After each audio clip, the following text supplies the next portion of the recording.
Before we begin, if you're interested in exploring more about the psychology of power, consciousness, and the hidden dynamics of human nature, make sure to subscribe to Empire of the Mind. We're building a community dedicated to understanding the forces that shape our inner and outer worlds.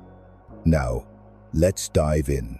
Some people don't just want admiration, they want worship.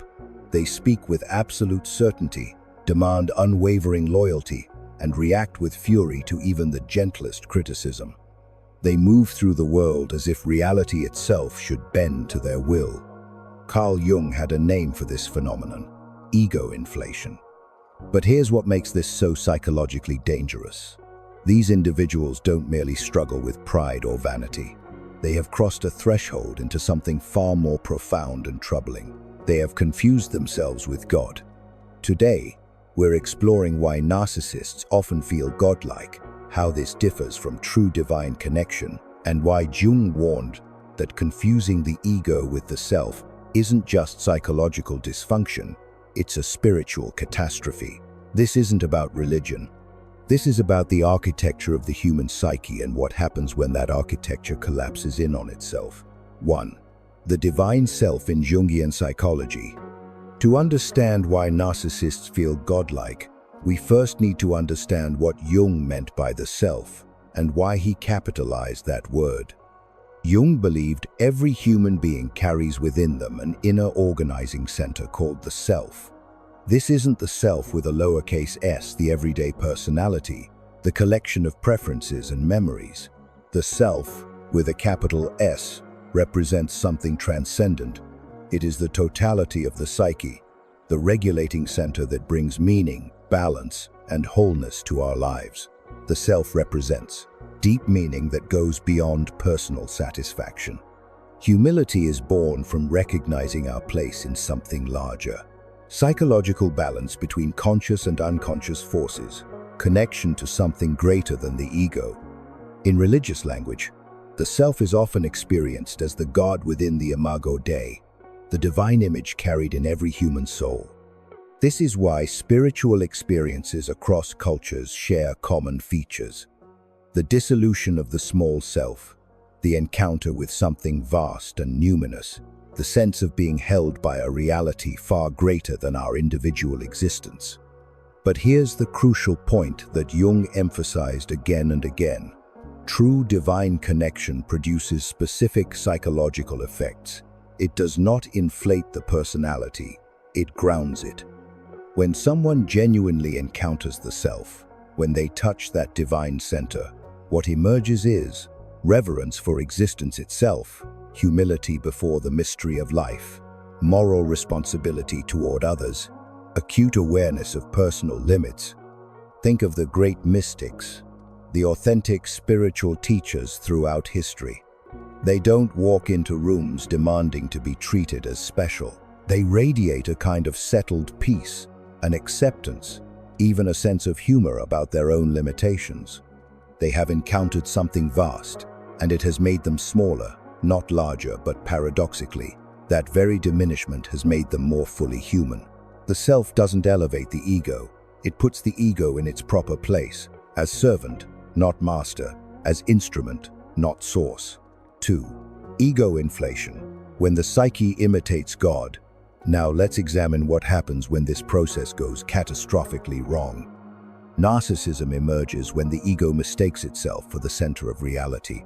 Instead of encountering the self and bowing before it, the ego absorbs the self's energy, steals its power, and declares, "I am the source, I am the center, I am God." Instead of serving the self, the inflated ego proclaims, "I am fundamentally special, categorically different from others.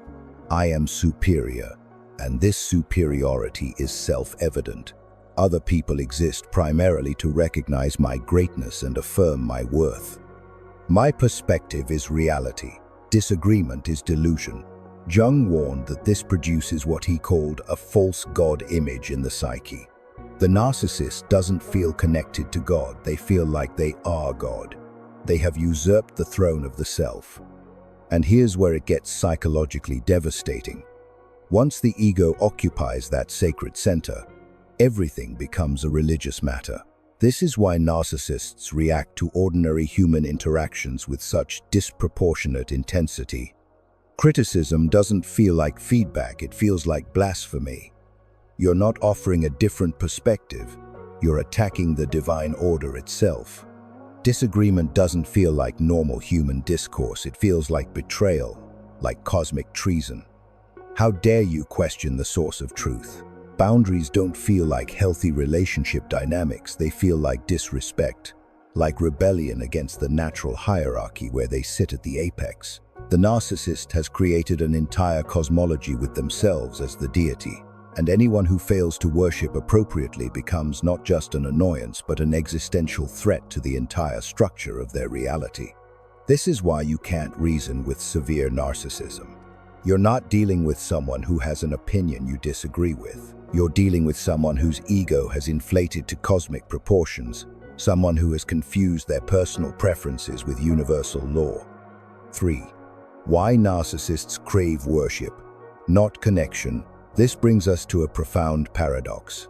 Narcissists often use spiritual language. They may even occupy religious or therapeutic roles, but they are fundamentally cut off from genuine spiritual experience. True divine connection dissolves the ego. Narcissism protects it at all costs. Think about what happens in authentic spiritual practice. Meditation, prayer, contemplation. These practices are designed to quiet the ego, to create space for something larger to emerge. They involve silence, where the ego's constant narrative finally stops. Surrender, where we release our demands about how things should be. Vulnerability, where we admit we don't have all the answers. Self-examination, where we face our shadow honestly. The narcissist cannot tolerate any of this. Instead, they seek admiration instead of truth. They need constant external validation rather than internal transformation. Control instead of humility. They must orchestrate how others perceive them. Image instead of meaning. The surface presentation becomes everything. Depth is dangerous. This is why narcissists fear silence, reflection, and inner depth. Not consciously, perhaps, but on some level they know.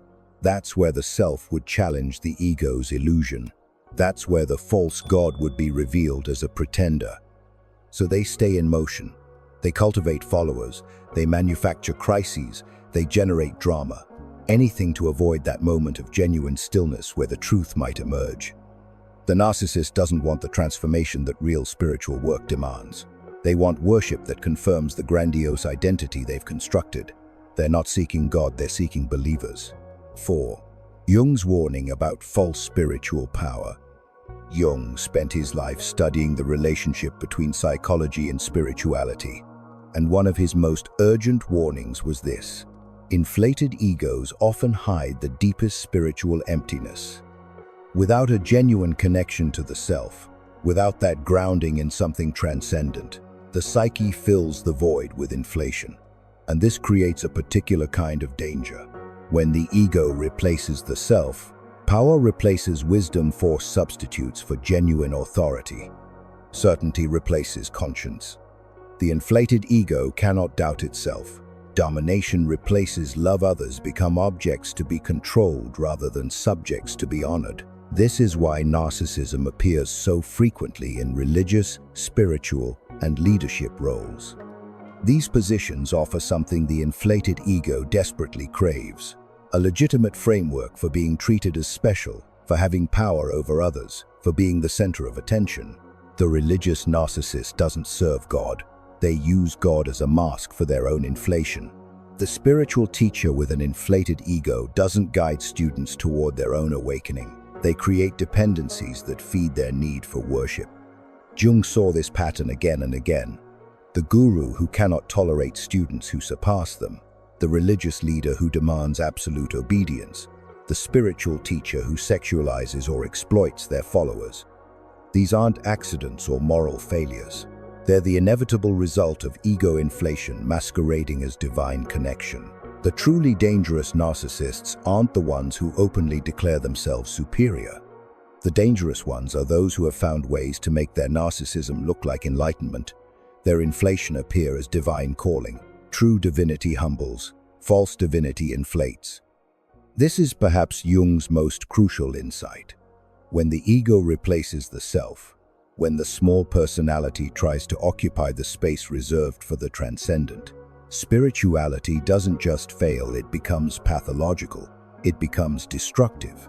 The very energies that should lead to wholeness instead produce fragmentation. The power that should serve love instead serves domination. How do you recognize the difference? It's actually quite simple, though not always easy to see when you're caught in the narcissist's gravitational field. Authentic spiritual authority makes you feel more capable, more connected to your own depths. False spiritual authority makes you feel smaller, more dependent, and more unsure of your own perceptions. True teachers point beyond themselves. Inflated egos demand you keep looking at them. Real divine connection produces people who can admit mistakes, who can laugh at themselves, and who treat others with genuine regard.